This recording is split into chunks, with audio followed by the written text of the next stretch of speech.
सोचिए, कभी कभी ज़िंदगी एक ऐसे मोड़ पे लेकर आती है जब हमें खुद से और अपने डर से सामना करना पड़ता है। साथ ही नए सपने, नए मौके वो भी सामने आते हैं। ये टाइम थोड़ा चैलेंजिंग हो सकता है, लेकिन अगर आप इसको समझदारी से संभालें तो यही आपके लिए एक बहुत बड़ा ट्रांसफॉर्मेशन का टाइम हो सकता है। ऐसी कल्पना कीजिए कि आप घर में बैठे हैं और एकदम से कहीं फॉरेन कंट्री से कोई लेटर आपके पास आता है और वो एक ऑफ़र होता है, वो ऑफ़र जिसका आप बहुत टाइम से वेट कर रहे थे और आप ये सोच रहे हैं कि ये क्या हो गया, ये कैसे आ गया। मीन लगन वालों, मीन राशि वालों, ये कुछ भी नहीं है, ये राहु के 12th हाउस में बैठने का प्रभाव है। राहु 12th हाउस में जो कि बैठा है और उसमें अब वो शतभिषा नक्षत्र में आया है जो कि हीलिंग का नक्षत्र है और यहाँ पे देवगुरु बृहस्पति की भी शुभ दृष्टि पड़ रही है जो खुद अपने नक्षत्र में बैठे हुए हैं, मतलब पुनर्वासु में बैठे हैं। यहाँ आपको विदेश, ओवरसीज, आपको बाहर से जितने भी लोग हैं उनसे कनेक्शन बन सकता है और वहाँ से आपको वर्क करने का ऑफ़र मिल सकता है, आपको बेनिफिट हो सकता है, आपको बाहर वर्क करने के चांसेस मिल सकते हैं। IT, digital marketing, import export, MNC companies, इन सब में जो भी काम करते हैं उन सबको बहुत बेनिफिट हो सकता है। आपको बड़ी बड़ी अपॉर्चुनिटीज़ जो है वो आपके हाथ में आ सकती है। लेकिन एक चीज़ का और ध्यान रखिएगा, अगर आपके नेटल चार्ट में सूर्य जो है वो राहु के नक्षत्र में है या फिर सूर्य जो है वो कुंभ राशि में बैठा हुआ है तो यहाँ पे थोड़े ऑब्स्टिकल्स जो हैं वो आपको देखने को मिल सकते हैं।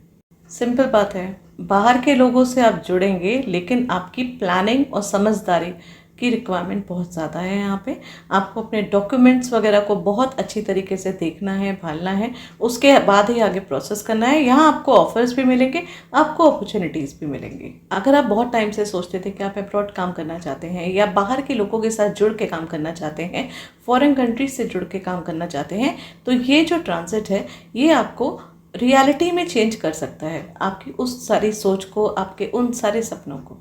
लेकिन इतना आसान नहीं होगा चीज़ें करना। ये अपॉर्चुनिटीज़ तो आएंगी लेकिन साथ साथ ऑब्स्टिकल्स भी साइड बाय साइड आते जाएंगे। राहु 12th हाउस में है, शतभिषा नक्षत्र हीलिंग के नक्षत्र में है। ये एक स्पिरिचुअल अवेकनिंग का भी आपका टाइम हो सकता है। इमेजिन करिए आप एक समुंदर के पास बैठे हैं, वहाँ की लहरों की आवाज़ आप सुन रहे हैं और आपके डाउट्स, आपका डर जो भी आपके मन में था वो धीरे धीरे जो है वो चीज़ें ख़त्म होनी शुरू हो गई हैं, वो हील करनी होनी शुरू हो गई हैं। आपके जितने भी पास्ट रिग्रेट्स हैं वो सब चीज़ें धीरे धीरे ख़त्म हो रही हैं। ये शतभिषा नक्षत्र के कारण हो रही हैं। राहु का शतभिषा नक्षत्र में आना आपकी स्पिरिचुअल ग्रोथ, आपके अंदर हीलिंग का प्रोसेस जो है वो बहुत ज़्यादा लेकर आ सकता है। जितने भी अभी तक तकलीफ़ें, जितनी भी परेशानियाँ, जितनी भी चीटिंग आपने अगर देखी हैं तो आप देखिएगा, आप खुद महसूस करेंगे कि आप अपने आप ही ना उन सब चीज़ों को हील कर रहे हैं और आप शांति से उन सब चीज़ों के जितने भी रिग्रेट्स हैं सबको साइड में रख के आप आगे जो है वो बढ़ने की कोशिश कर रहे हैं। ये टाइम ऐसा भी हो सकता है कि कुछ पुरानी ऐसी यादें हों जहाँ से आपके कुछ दर्द जो हैं वो जुड़े हुए हों, कुछ ऐसे रिग्रेट्स हों जो कुछ ऐसी चीज़ें हों जो आपने खुद गलत करी हों या आपके संग गलत करी हों, वो सब चीज़ें रिपीट और वो सब चीज़ें आपको याद आएँ। बट ये टाइम उन सबको याद करके ना अपने मन से निकालने का है और आप देखिएगा आप धीरे धीरे ना उन सब चीज़ों को हील करना शुरू करेंगे। इसमें सबसे अच्छी आपको रेमेडी बताऊं, अपने घर को ना डिक्लटर करना शुरू कर दीजिए। जैसे जैसे जो भी कहीं पे लग रहा है ना कि कोई कॉर्नर है वहाँ पे कुछ ऐसी चीज़ें पड़ी हैं जो कि काफ़ी टाइम से यूज़ नहीं हो रही हैं, तो उनको हिलाइए, उनको समेटिए, उनको सही तरीके से ऑर्गेनाइज करके रखिए। जो जो चीज़ें आपके घर में ऐसी हैं जो आप यूज़ नहीं करते हैं, उठाइए और जिसको देना है, जो काम कर सकता है, जिसके काम आ सकती है, वो चीज़ें वहाँ से दे दीजिए। तो जितना डिक्लटर करेंगे ना अपने घर को, उतना डिक्लटर आपका माइंड भी होगा। राहु यहाँ पे शतभिषा नक्षत्र में आके आपको कुछ सीक्रेटिव काम भी दे सकता है। अगर आप रॉ में हैं, अगर आप कोई सीक्रेट एजेंसी से जुड़े हुए हैं, तो भी ये टाइम जो है वो आप लोगों के लिए, उन लोगों के लिए बहुत ही अच्छा है। और आप देखिएगा आप अपने वर्क प्रोफाइल में नए नए प्रोजेक्ट्स जो हैं वो आपको मिलेंगे और ये भी हो सकता है कि कुछ ऐसे अनएक्सपेक्टेड आपको काम मिले जो कि आपके प्रोफेशन से कम्प्लीटली डिफरेंट हो और आप ये सोच नहीं पा रहे हो कि आप उस चीज़ को कैसे करेंगे। लेकिन यहाँ पे राहु की आपकी जो राहु की इंटेंसिटी है शतभिषा नक्षत्र की, जो कि आपको मिल रही है, इससे आपको कहीं ना कहीं कनेक्शन मिलेगा वो जॉब मिलेगी, वो अपॉर्चुनिटीज़ मिलेगी, चाहे वो बिज़नेस से रिलेटेड हो, चाहे आपके वर्क प्रोफाइल से रिलेटेड हो, और वो आपको बेनिफिट करेगी। तो उसे एक्सेप्ट करिए। अपने आपके साथ जो जो पुरानी चीज़ें हुई हैं उन सब चीज़ों को साइड में रख के अभी अपने प्रोफेशन में स्ट्रिक्टली जो है वो कमर कस लीजिए और काम करना शुरू करिए, क्योंकि राहु यहाँ पे आपको बहुत सारे बेनिफिट देना चाहता है, अगर आपका सपना भी वैसा ही है तो।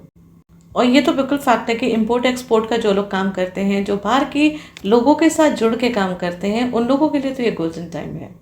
या करियर में आपको काफ़ी बूस्ट मिलेगा। और उसके साथ साथ क्योंकि राहु का डिपॉजिटर फर्स्ट हाउस में बैठा हुआ है, तो यहाँ पे आपकी इंट्यूशन पावर भी काफ़ी इंक्रीज होगी। तो अपनी इंट्यूशन की सुनिए और उसके बाद स्टेप लीजिए, तो आपके लिए बेनिफिट होगा। शनि जैसे लगन में बैठा हुआ आपको मैच्योरिटी लेवल हाई करता है, वैसे ही राहु 12th हाउस में बैठ के कुछ परेशानियां भी लेकर आता है। देखिए, राहु रेट्रो है और शतभिषा नक्षत्र में उसकी इंटेंसिटी काफ़ी हाई हो जाती है, और यहाँ पे दृष्टि तो शुभ पड़ रही है जुपिटर की, जो खुद रेट्रो हैं और साथ साथ वो अतिचारी भी हैं और पुनर्वासु नक्षत्र में है, तो यहाँ उनकी भी इंटेंसिटी काफ़ी हाई है। तो आपको जो भी परिणाम मिलेंगे वो शुभ मिलेंगे, लेकिन राहु के अगर पॉजिटिव चीज़ है तो नेगेटिव चीज़ें भी हैं, जैसे कि नींद में परेशानी आना, रात को नींद की परेशानी होना, मन में भ्रम होना, ओवर थिंकिंग करना, ये सब सिचुएशंस जो हैं इन सबको से आपको हैंडल करना ही पड़ेगा। ये प्रॉब्लम्स आपके साथ आ सकती हैं, और इस चीज़ को हैंडल करने का सबसे बेस्ट तरीका यही है, मेडिटेशन करना। खर्चे ज़्यादा हो सकते हैं, मेंटल डिस्टर्बेंस हो सकती है, तो मैं ये नहीं कह सकती कि आपके खर्चे नहीं होंगे। हाँ, आपको बेनिफिट भी होगा, पॉजिटिविटी भी, लेकिन एक्सपेंसेस भी आपके हाई रहेंगे। तो एक्सपेंसेस हो रहे हैं, कोई बात नहीं, एक्सपेंसेस तो होने चाहिए। अगर आपके पास पैसे आ रहे हैं तो वो अगर खर्चे भी हो रहे हैं तो उसमें कोई नेगेटिव चीज़ नहीं है। लेकिन हाँ, साथ में जो मेंटल डिस्टर्बेंस रहेगी, आपके मन में विदाउट एनी रीज़न चिंता बनी रहेगी, उन सब चीज़ों को कंट्रोल करने के लिए अगर आप साधना करेंगे, मेडिटेशन करेंगे, तो आपका मन शांत रहेगा, और फिर मैच्योरिटी से सैटर्न की एनर्जी के साथ आप उस चीज़ को पकड़ पाएंगे कि एग्जैक्टली आपको करना क्या है। आपका कन्फ्यूजन जो है वो अपने आप ही क्लियर होगा, आपको अपने आप ही चीज़ों के आंसर्स जो हैं वो मिलने शुरू हो जाएंगे। जितने भी आपके हिडन एनिमीज़ हैं वो इस समय सरफेस में आएंगे, और देखिएगा आपको क्लैरिटी मिलेगी, कंप्लीटली दूध का दूध पानी का पानी, कि कौन जो लोग हैं वो आपको सहयोग दे रहे हैं, जो आपके साथ होंगे वो आपके साथ रहेंगे, और भीड़ में से काफ़ी लोग जो हैं वो छट जाएंगे, अलग हो जाएंगे। ये चीज़ें ज़रूर होंगी आपकी लाइफ में। ये समय जो है ना, एक तरीके से वो मिरर की तरह है कि जो चीज़ें छुपी हुई थी, शायद कोई आपको धोखा दे रहा था, कोई आपसे कुछ छुपा के बैठा हुआ था, शायद वो काफ़ी आपका क्लोज था और आपके लिए अनएक्सपेक्टेड है वो चीज़, लेकिन वो चीज़ें सरफेस में आएंगी, आपको पता चलेंगे, किसी के सीक्रेट्स आपको पता चलेंगे। और ये भी हो सकता है कि वो सीक्रेट्स ऐसे हों कि वहाँ पे वो व्यक्ति आपको धोखा दे रहा हो, या शायद आपके मन में भ्रम हो किसी और व्यक्ति के लिए। तो यहाँ पे क्लैरिटी मिलेगी आपको चीज़ों की। डिसिप्लिन बना के रखेंगे, फोकस रहेंगे, मेडिटेशन करेंगे, स्ट्रांग रहेंगे मेंटली, तो फिर आपको है ना रास्ते मिलेंगे, आपका मैच्योरिटी लेवल हाई होगा, और आप ये एक तरीके से आपका ग्रोथ का फेस होगा, मेंटली भी, इंटरनल भी और एक्सटर्नल भी। एक सिंपल सी चीज़ है, जो भी पास्ट में हो चुका है उसको छोड़िए और अपने फ्यूचर पे ध्यान दीजिए और आगे बढ़िए। राहु का 12th हाउस में जो मोटिव है ना, वो आपकी स्पिरिचुअल ग्रोथ को इन्हांस करने का है, और जब स्पिरिचुअल ग्रोथ इन्हांस होती है तो ऐसा होता है कि हम भीड़ से बिल्कुल अलग हो जाते हैं, बहुत सारे लोग जो हैं वो हमसे छूट जाते हैं। तो राहु का एक्चुअली यही मोटिव है, ग्रहों को समझिए और उसके हिसाब से अगर आप एक्ट करते हैं तो बिल्कुल भी दिक्कत नहीं होती है। देखिएगा, इस टाइम ऐसा आपको लगेगा कि आप एक नई जिंदगी की शुरुआत कर रहे हैं, और इंटरनली आप बहुत स्ट्रांग हो रहे हैं और अपने अंतर्मुखी हो रहे हैं, और आपकी स्पिरिचुअल ग्रोथ इंक्रीज होगी, आपको विजडम मिलेगा, आपको चीज़ों को समझने की, आपके अंदर सहन शक्ति जो है वो बहुत ज़्यादा बढ़ेगी। राहु का गोचर शतभिषा नक्षत्र में एक्चुअली आपको हील करने आए हैं, और जुपिटर की शुभ दृष्टि जो है वो आपको विजडम देने आ रही है, वो आपको समझदारी देने आई है। और शनि जो है पहले हाउस में, फर्स्ट हाउस में बैठे हुए हैं, और ये तीनों ही जो प्लैनेट्स हैं अपने अपने नक्षत्र में रहेंगे। ये टाइम फेस होगा एक 23 नवंबर से 2 अगस्त तक, जिसमें राहु तो शतभिषा नक्षत्र में है, अपनी प्रिय नक्षत्र में, जुपिटर पुनर्वासु नक्षत्र में है, शनि भी उत्तर भाद्रपदा नक्षत्र में आ जाएंगे, और जो केतु हैं जो राहु के ऑपोजिट बैठे हुए हैं आपके 6ठे भाव में, वो भी मघा नक्षत्र में आ जाएंगे। और जब ये सारे अपने नक्षत्र में आ जाएंगे तो इनकी इंटेंसिटी हाई हो जाएगी और ये अपने रिजल्ट जो है वो बहुत प्योरिटी से देंगे। इस टाइम में एक रेमेडी सबको कर लेनी चाहिए। मैंने सारे असेंडेंट वालों को, सारी राशियों वालों को भी बोला है, आपको भी बोलती हूँ। एक तो दुर्गा सप्तशी का पाठ वो सपरिवार बैठ के करवा लीजिए और उसको करके जो है प्रसाद जो है वो कन्याओं को डिस्ट्रीब्यूट करिए या कुछ स्वीट्स वगैरह उनको ऑफर करिए, कुछ गिफ्ट्स ऑफर करिए। और एक सत्यनारायण की कथा जो है वो ज़रूर इस टाइम पीरियड में करवा लीजिए। और इसके साथ साथ आपको राहु का मंत्र रेगुलर करते रहना है। ओम ब्राह्म ब्रीम ब्रह्म सरावी नमः। इसका मैंने एक वीडियो भी बनाया है जिसमें कि एक वीडियो है जिसमें 1 घंटा 36 मिनट्स की पूरे मंत्र हैं। इसमें 11 मालाएं हैं आप, और उसमें डिस्क्रिप्शन में पूरा मेंशन है कि आपको किस किस तरीके से करनी है। अगर आप टाइम दे सकते हैं तो बेस्ट है कि अगर आप इस मंत्र को ऐसे सुने कि कम से कम 11 माला जो है आप रोज कर सकें। 1.5 घंटा अगर आप बैठ सकते हैं तो इससे अच्छी तो कोई बात ही नहीं है। अगर नहीं कर सकते हैं तो कम से कम 108 बार तो करिए। 7 या 8 मिनट लगता है 108 बार मंत्र करने में, लेकिन ये मंत्र अगर आप करेंगे तो काफ़ी हद तक आपको जो राहु की पॉजिटिव चीज़ें हैं जो 12th हाउस में बैठी हैं वो मिलेंगी और जितनी भी नेगेटिव चीज़ें हैं वो सब आपसे दूर होती जाएंगी। एक्चुअली जो असर है ना आपकी कुंडली में राहु का ट्रांजिट का क्या होगा ये पता चलेगा आपके नेटल चार्ट को देखें कि आपके नेटल चार्ट में अगर तो राहु की दशा या अंतर दशा चल रही है या शनि की अंतर दशा या दशा चल रही है या जुपिटर की चल रही है जो राहु से कनेक्टेड है, तो इस गोचर का इफेक्ट आपको पूरा मिलेगा।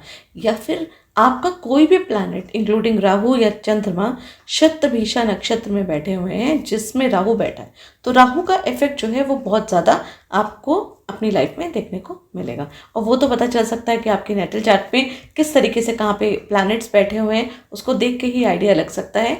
इसलिए बेटर है कि आप राहु का मंत्र जो है वो करते रहें, जिससे अगर नेगेटिव भी राहु बैठा होगा ना आपके चार्ट में तो आपके लिए और ज़्यादा नेगेटिविटी जो है नहीं लाएगा और जो पॉजिटिव चीज़ है वो आपको मिलेंगी।